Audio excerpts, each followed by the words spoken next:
Oke, halo kakak-kakak semua, selamat datang. Selamat pagi juga. Kali ini kakak-kakak lagi melihat video pembelajaran kedua untuk mata pelajaran geografi di Rumah Belajar UI 16 Paruh 2. Masih bersama aku, Amarian Pamukas, atau biasa dipanggil dengan Amar. Nah, kali ini kita akan belajar tentang materi interaksi antara desa dan kota nih. Nah, aku langsung share screen aja ya untuk pembelajaran agar bisa langsung jalan gitu. Nah, sebelumnya nih aku pengen ngomong kalau modulnya banyak juga ya, Kak. Ada 27 halaman nih. Nah, sebentar aku ingin ngepin diriku sendiri. Nah, oke, sip. Ada 27 halaman dan aku sendiri pun akan kewalahan kalau memasukkan semua 27 halaman itu ke dalam video ini gitu. Jadi nggak bisa. Oleh karena itu, aku mungkin hanya 12 halaman doang atau mungkin 7 halaman doang untuk di video ini.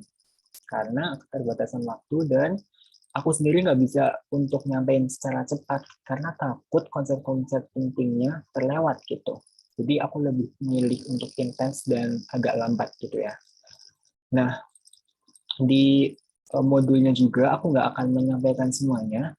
Aku hanya menyampaikan yang aku beri poin-poin kayak udah terwarna ini, ada yang warna merah, ada yang warna hijau, gitu-gitu. Nah, sedangkan yang enggak aku sampaikan nih, yang nantinya aku skip kayak gini, ini aku rasa kakak-kakak bisa ngebaca sendiri dan bisa dipahamin gitu. Kalau yang konsep, kalau yang warna-warna kayak gini, itu aku merasa bahwa oh ini nih yang sering masuk di ujian dan harus dijelasin latar belakang dari konsep itu gitu. Oke deh, semoga bisa ngebantu dan bisa ngemudahin kakak-kakak dalam belajar. Dan sekarang kita mulai ya untuk pembelajarannya. Ada 3 media yang aku gunain. Yang pertama itu tadi modul, yang kedua gambar, untuk membantu, dan yang ketiga catatan tambahan. Nanti catatan tambahan akan aku kirim setelah materi diskusi.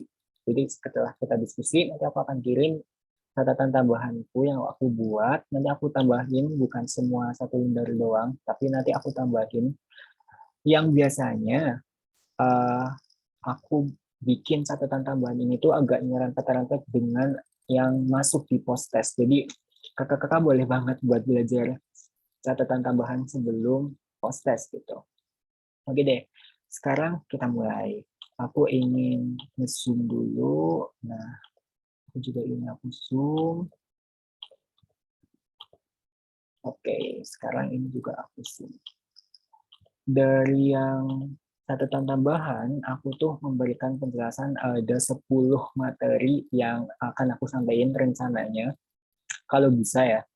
Kalau nggak bisa ya paling cuma 7 doang sih. Kalau waktunya ternyata nggak nyantuk gitu. Nah, tapi ini berkaitan dengan desa dan kota semuanya. Dari pengertian, ciri-ciri, pola, perkembangan, sampai teori struktur desa. Aku ingin masukin gitu. Tapi nanti kita lihat ya, apakah aku nyantuk nggak buat sampai semua ini dalam waktu yang nggak terlalu lama gitu. Oke, kita ke pengertian desa dulu. Yang pertama, nah, di sini di modul udah dijelasin pendapat Pintarto, ada juga Losek dan Waren, dijelasin juga. Nah, tapi aku ingin langsung menuju ke bawah, yaitu bagian kesimpulan. Kesimpulannya itu ngomong kalau desa adalah suatu tempat atau wilayah tempat tinggal penduduk yang jauh dari kota. Itu yang pertama, konsep pertama bahwa jauh dari kota. Nah, yang kedua, di desa itu adanya homogenitas atau kesamaan atau kesamaragaman, kesatuan gitu ya di penduduk desa dalam kaitannya mata pencaharian. Mata pencaharian di sini tuh kalau satunya petani ya petani semua, kalau satu nelayan ya nelayan semua gitu. Nah, kalau di dalam modul konteksnya adalah agraris alias kegiatan yang berkaitan dengan perkebunan dan persawahan gitu. Jadi kalau di modul itu homogenitas sebagai petani. Jadi penduduknya itu petani satu ya petani semuanya gitu. Itu namanya desa. Kemudian Homogenitas juga dalam nilai kebudayaan. Nilai kebudayaan ini ya banyak banget nih, Kak.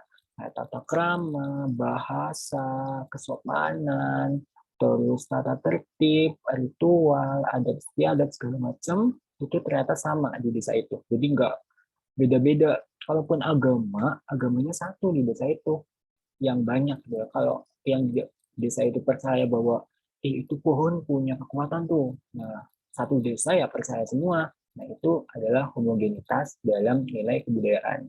Oke, semoga bisa nangkep nih. Nah, terus ada hubungan antar penduduk yang akrab. Kenapa?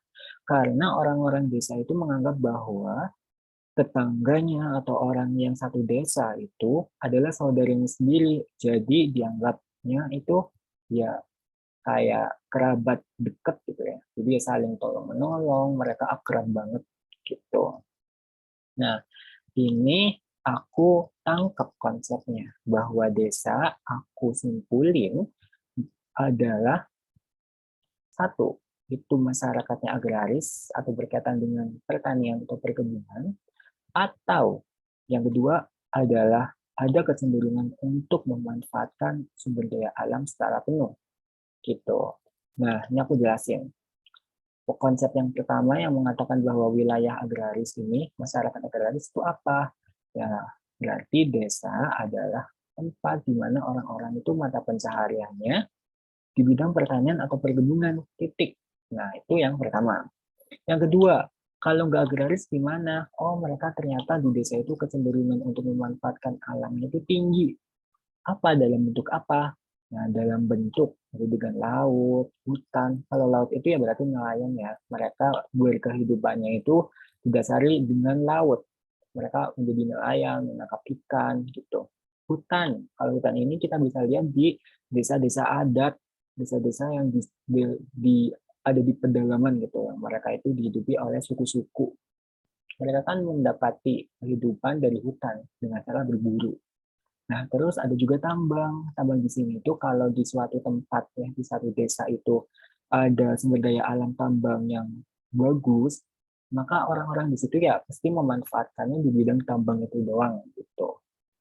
Nah, jadi aku simpulin bahwa desa nih selain tempat tujuan kita untuk mudik, ternyata mereka itu punya karakteristik yang unik loh dan beda banget dengan kota. Ini gambarnya. Kalau di kota nggak mungkin kita bisa melihat adanya laut, apalagi yang kayak gini ada perahu sampan segala macam gitu ya. Terus ada juga nih desa yang dekat dengan hutan, ada juga lagi desa yang dekat dengan perbukitan. Nah, mana ada di kota kayak gini gitu kan. Nah, jadi ini adalah konsep dari desa. Semoga bisa ditangkap. Sekarang kita menuju ke konsep turunannya, yaitu ciri-ciri dari desa. Jadi ciri-ciri dari desa itu apa sih? Sebenarnya udah aku jelasin sih bahwa desa itu kan hubungan kekerabatannya kuat gitu ya. Sifat-sifat masyarakatnya hubungan buku tradisi itu udah aku jelasin di pengertian desa tadi, gotong royong dan akrab segala macam gitu. Tapi aku kuatin lagi ada dua ciri yang paling utama. Yang pertama adalah agraris ya. Udah aku jelasin juga. Terus yang kedua ini, nah yang penting nih, perbandingan lahan dengan manusia atau land ratio itu cukup besar. Aku ingin memberikan pengetahuan ke kakak tentang land ratio. Itu apa sih land ratio? Jadi sebenarnya land ratio itu adalah man. Ya, kita artikan nih secara kata per kata. Man itu kan kalau dalam konteks di sini itu artinya manusia secara umum.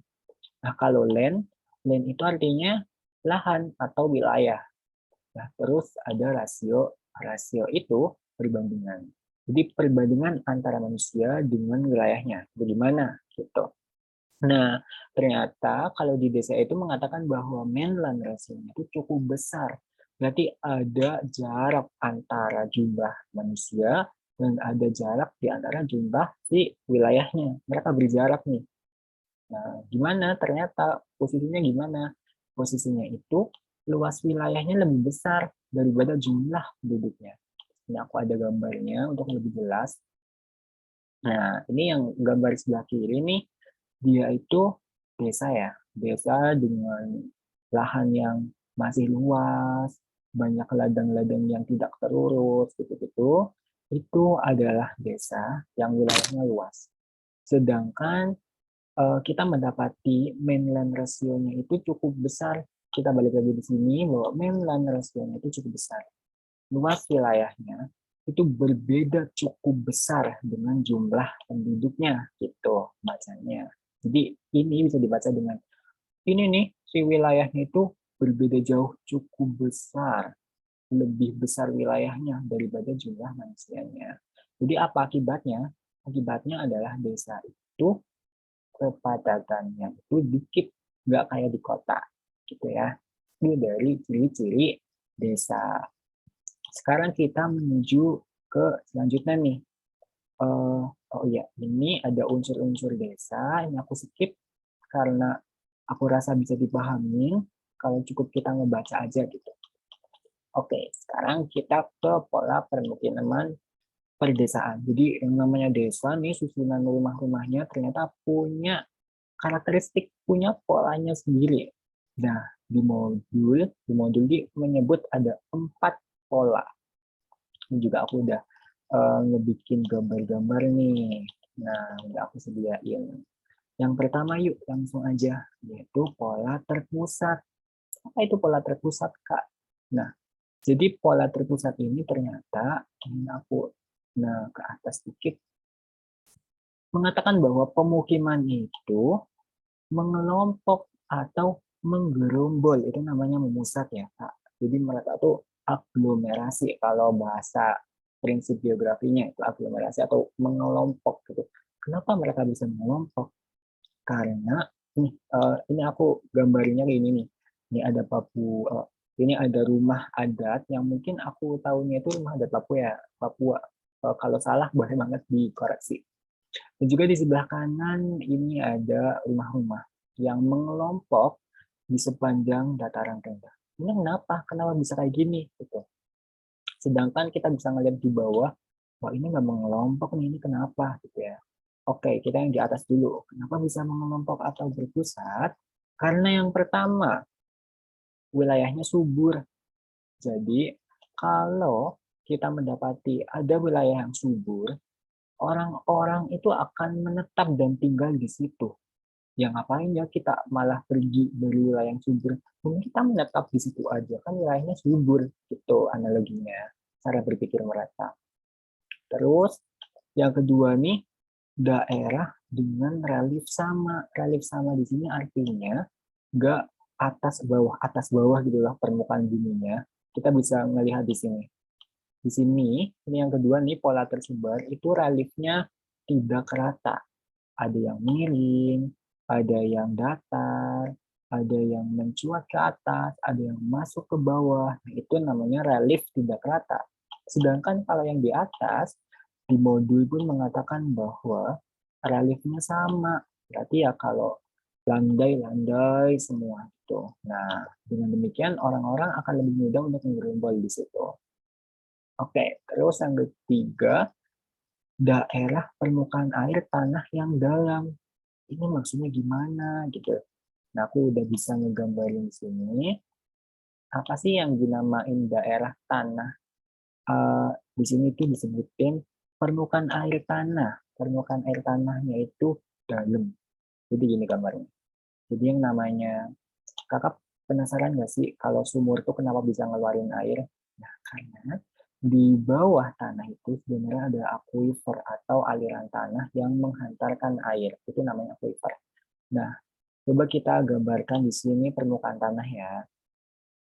Oke, ini permukaan tanah, imajinasikan. Nah, terus dia tuh bilang nih di sini, permukaan air tanah atau air tanahnya itu dalam. Jadi di sini ini air tanahnya itu dalam di sini. Wah, dalam banget nih, jauh banget sama permukaan tanah. Nah, sedangkan kita tuh sebenarnya aquifer atau aliran air yang ada di dalam tanah itu nggak kayak gini doang gitu. Mereka nggak lurus. Ada yang naik ke atas, ada yang lurus kayak gini, ada yang terjun ke bawah, ada yang naik ke atas, ada yang kayak gini. Nah, jadi nggak rata. Oke, aku warnain. Ada yang nggak rata. Ini air ya. Nah, Tapi kita tahu bahwa ini tuh dalam dari permukaan tanah alias nggak bisa dijangkau dengan mudah gitu. Nah, dengan demikian orang-orang akan susah untuk mencari air. Kenapa? Karena mereka kalau harus mau nyari air itu harus ngebor ke dalam banget di sumurnya. Tapi kan apakah orang-orang bisa menemukan sumur yang dalam banget dengan murah? Kan enggak masalahnya. Jadi ada nih di bagian tertentu yang ternyata agak menonjol nih di sini ya nih si aquifernya. Dengan demikian dia bisa dijangkau oleh sumur yang agak agak dalam gitu. Dengan ini tuh di sini ya, harus dalam banget ya ampun ini dalam banget nih. Wah, biasanya ya mahal kalau dalam, kalaupun bisa mungkin cuma sampai segini doang nih. Nah, tapi nggak ada airnya, tetap aja. Jadi orang-orang nggak akan mungkin hidup di sini, nggak ada airnya. Sedangkan orang yang ada di sini, wah ini ada airnya nih di sini nih, bisa keluar air gitu ya. Jadi orang-orang akan di sini heboh tuh. Di sini ada air. Oleh karena itu ya orang-orang akan lebih memberikan rumahnya, hidupnya tuh di sini aja gitu, gerombol di sini aja, jangan yang lain gitu. Karena ada airnya. Nah, itu yang dimaksud dengan permukaan air tanah yang dalam. Jadi air tanah yang dalam ini menjadikan pengelompokan si masyarakat karena dalam air tanah yang dalam ini pasti ada air tanah yang mencuat ke atas sedikit gitu. Dengan demikian sumur bisa terjangkau dan ada airnya. Dengan demikian ya orang-orang akan hidup di sekitaran sumur ini doang gitu. Nah, semoga jelas nih. Karena ada sebaliknya, tapi nanti kita akan ngejelasin nanti di pola tersebar. Nah, selanjutnya ada di daerah yang keamanannya belum terjamin. Contohnya kayak lagi di wilayah perang. Kalau kita lagi perang tuh nggak mungkin juga nih kita berpencar gitu ya. Kita harus menjadi bersatu, terpusat, membuat base camp yang aman sehingga tidak diserang oleh musuh. Gitu. Kemudian ada lagi nih, pola tersebar, pola yang kedua. Ini ada gambarnya. Nah, bisa jelas nih Kak. Ada yang rumahnya di sini, ada yang rumahnya di situ, ada yang rumahnya di sana, ada yang rumahnya di sono. Wah, itu banyak banget ya, mencar-mencar gitu. Ini kenapa? Nah, ternyata ini aku skip dulu, nanti aku jelasin. Kita lompat ke sini dulu. Yang pertama, daerah dengan topografi kasar. Topografi kasar ini kita udah tahu bahwa topografi kasar itu ada yang miring, ada yang mencuat ke atas, ada yang mencuat ke bawah gitu ya, masuk ke dalam gitu kan. Di sini kita lihat nih di gambar kalau ada yang miring, ada yang pokoknya nggak rata itu reliefnya nggak rata, maka orang-orang nggak mungkin membuat rumah yang berjejeran itu nggak mungkin karena ya nggak rata gitu. Nah yang kedua biasanya tuh di daerah banjir yang memisahkan mereka satu dengan yang lain. Kenapa? Nah, aku gambar lagi. Ini kita berimajinasi lagi nih, Kak. Bayangin kalau ini ada yang namanya lahan tanah. Lahan tanah ini nggak rata. Ada yang lebih tinggi, ada yang lebih rendah. Nah, alhasil hujan tuh. Misal hujan tinggi gitu. Di sini tergenang air, banjir lah di situ. Di sini banjir lagi karena dia lebih rendah nih permukaan tanahnya. Nah, sedangkan yang lebih tinggi di sini ini enggak, di sini enggak, di sini juga enggak. Nah, gitu. Oleh karena itu, orang-orang nggak mungkin membuat rumah berjejeran dari sini ke sini. Itu nggak mungkin. Tapi mereka akan berpisah-pisah. Mereka akan tersegmentasi. Segmentasi itu terpisah-pisah. Oke, aku di sini karena aman dari banjir, gitu ya. Aku di sini karena aman juga dari banjir. Aku di sini juga karena aman dari banjir. Nah, itu yang menyebabkan banjir ini ternyata bisa menyebabkan rumah seseorang itu berpecah-pecah atau berpisah-pisah gitu. Terus ada juga nih faktor yang lain yang mengatakan bahwa daerah yang kondisi air tanahnya dangkal. Dangkal itu apa? Dangkal itu setek ya kalau bahasa Jawa, atau nggak dalam. Nah, kebalikannya yang tadi. Kalau tadi itu dalam banget ya, ini tanah. Kalau tadi kan yang namanya aquifer tuh dalam banget di sini gitu. Oh, ternyata kalau di kasus yang berbeda itu enggak. Mereka malah deket banget nih sama permukaan tanah. Nah, dengan demikian, orang-orang akan bisa dengan mudah menemukan air. Aku pengen hidup di sinilah karena sumurku bisa mencapai air. Oke, nggak apa-apa. Aku pengen hidup di sini karena sumurku juga menemukan air. Oke, nggak apa-apa juga. Aku pengen di sini. Wah, mojok banget nih. Nggak apa-apa juga karena di situ ada airnya gitu. Jadi dia bisa mencar-mencar, aku pengen di sini, aku pengen di sana, segala macam, nggak apa-apa karena masih ada air yang kita akses. Beda kan sama yang tadi. Itu yang tadi tuh jauh berbeda, ada yang dalam banget nih sampai nggak bisa nyantuk, ada yang nyantuk, gitu, ada yang nyampe. Dengan demikian mereka yang nyampe itu hidupnya di sekitaran sini. Gitu. Nah, terus selanjutnya nih, yang di atas nih yang udah aku skip, yaitu menyebar di daerah pertanian atau farm state. Itu kayak yang ada di Eropa, di wilayah lintang tinggi. Kalau kita lihat pertanian di Eropa itu kan mereka membuat ladang yang benar-benar luas, terus di tengahnya itu ngebikin rumah. Orang itu hidup di rumah itu gitu, sebagai petani ladang. Nah, terus ada 500 meter jauhnya itu ada rumah lagi karena si rumah itu juga mengurusi ladang lain. Di sana lagi ada ladang lagi, di situ ada rumah lagi gitu.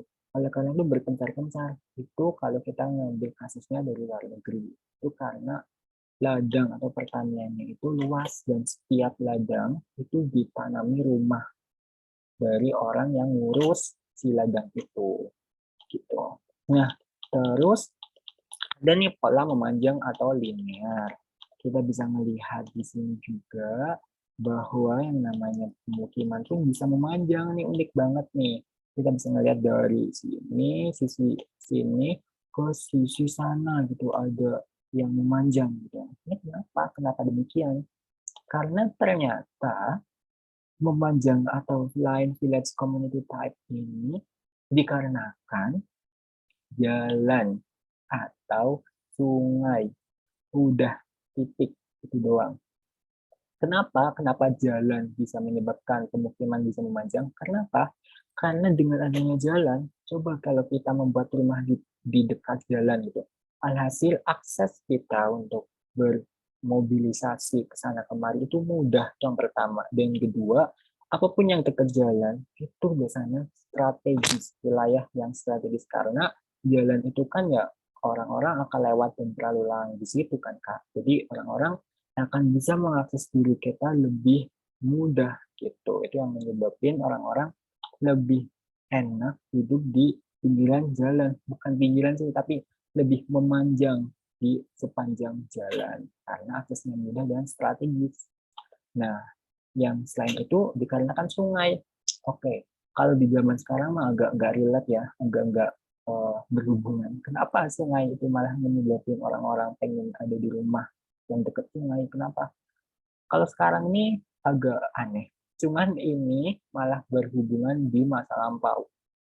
Ketika kita belum menemukan sumur bor, kita belum menemukan pompa air semacam sanyo gitu ya, di Mada pas itu. Jadi ya mereka lebih memilih hidup di sepanjang sungai untuk memastikan hidup mereka itu lebih terjamin.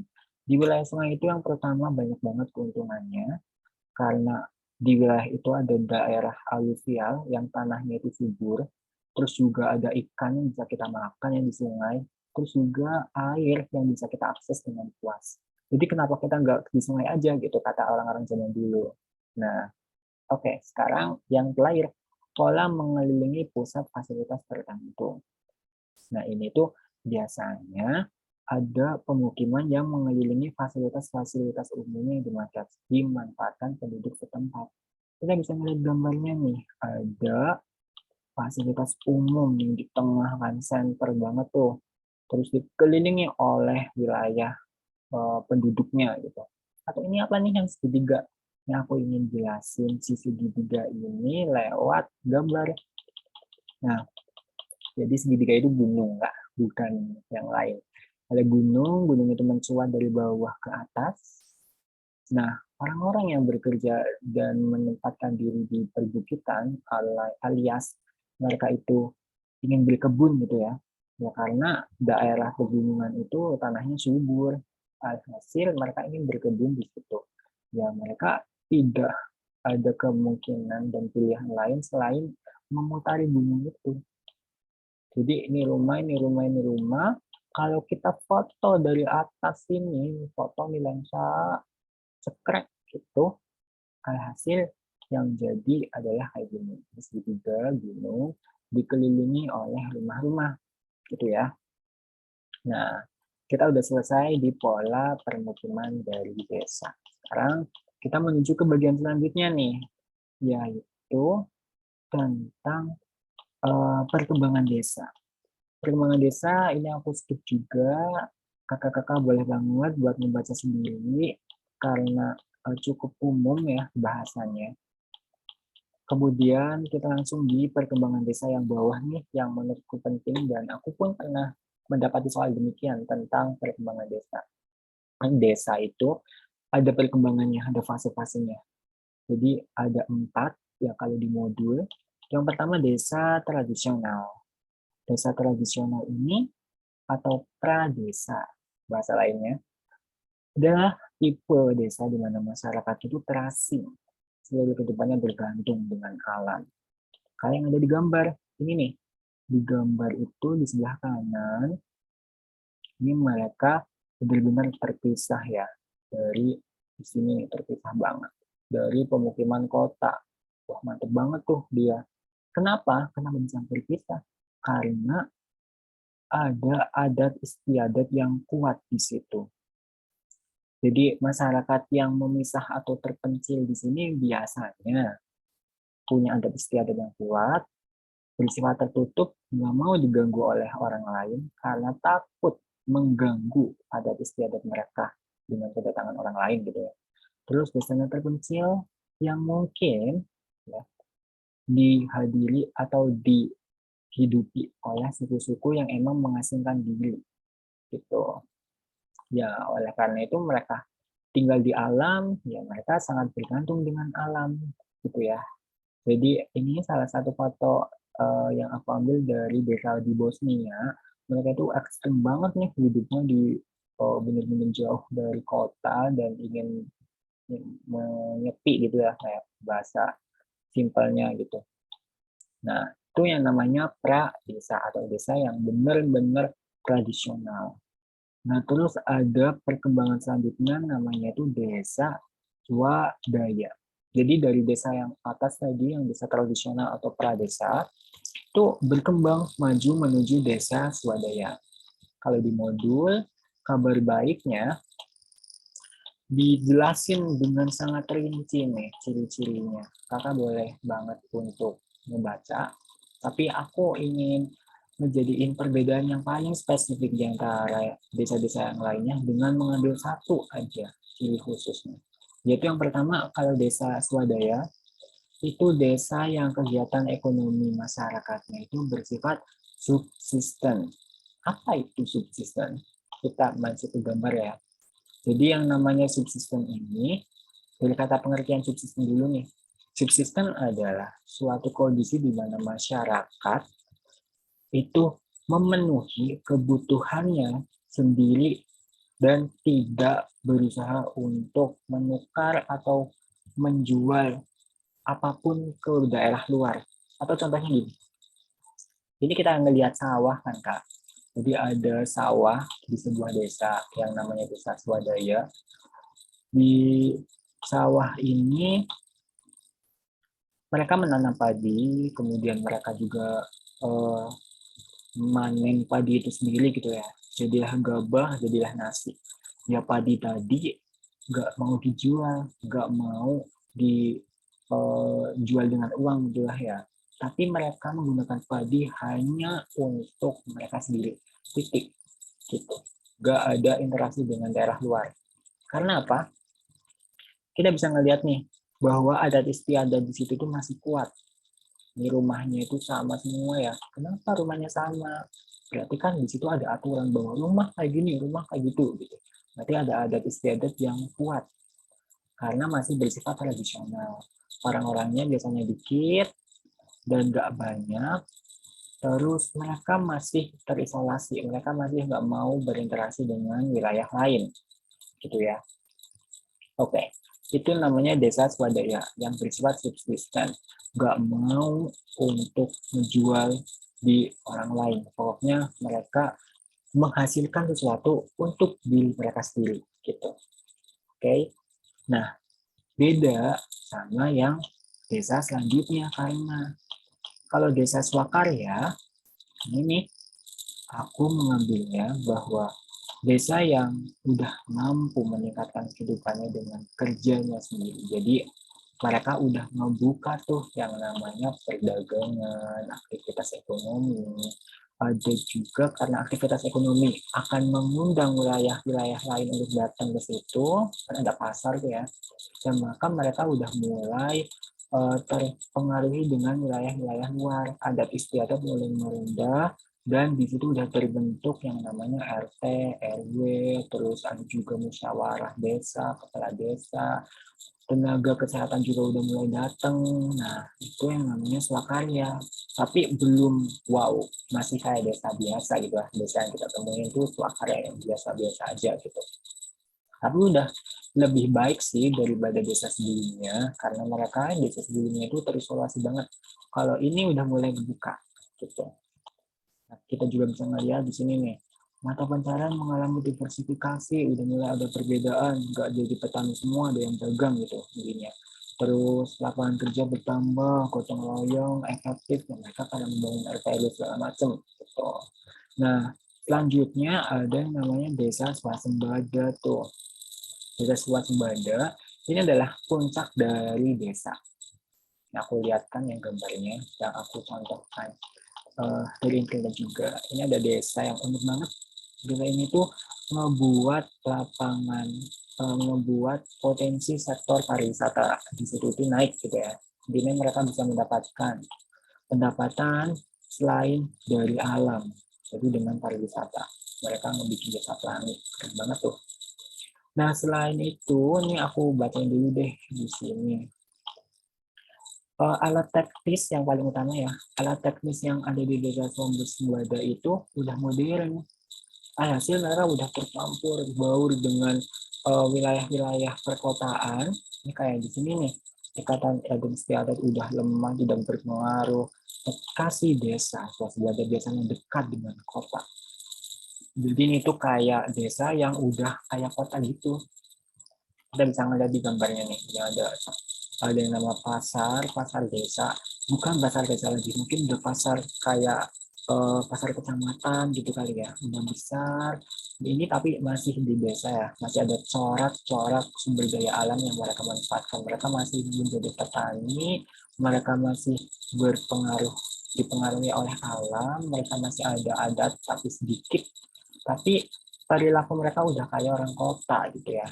Dalam artian sistem ekonominya gitu, kayak berdagang, terus berdagangnya pun bukan hanya barang doang tapi juga di sektor jasa gitu-gitu. Nah itu desa swasembada, desa yang udah berasa kota gitu ya.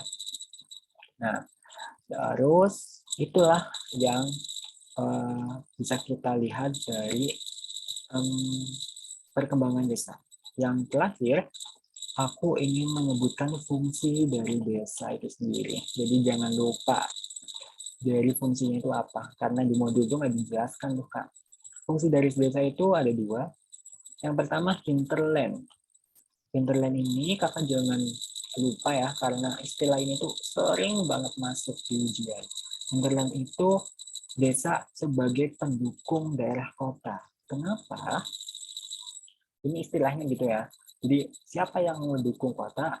Ya desa. Kenapa? Kenapa desa? Karena desa adalah hinterland atau wilayah yang memasok tenaga kerja atau bahan mentah gitu. Jadi desa di sini kan kental ya dengan sumber daya alam yang masih murni, yang belum diolah, tapi mereka mengambil aja gitu.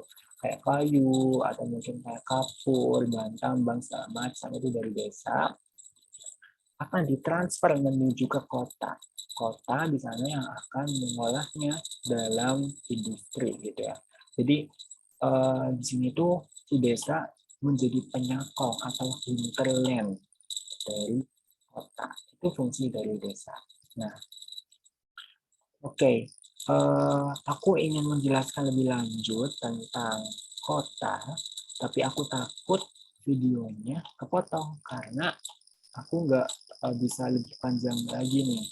Mungkin untuk kota, ciri-ciri kota, klasifikasi kota, dan segala macamnya tentang kota, nanti akan aku jelasin di sesi tanya jawab atau sesi diskusi. Jadi kakak-kakak jangan lupa ya buat datang nih di sesi diskusi. Kita akan membahas kota plus satu lagi interaksi di antara keduanya. Jadi ini penting banget berkaitan dengan kota.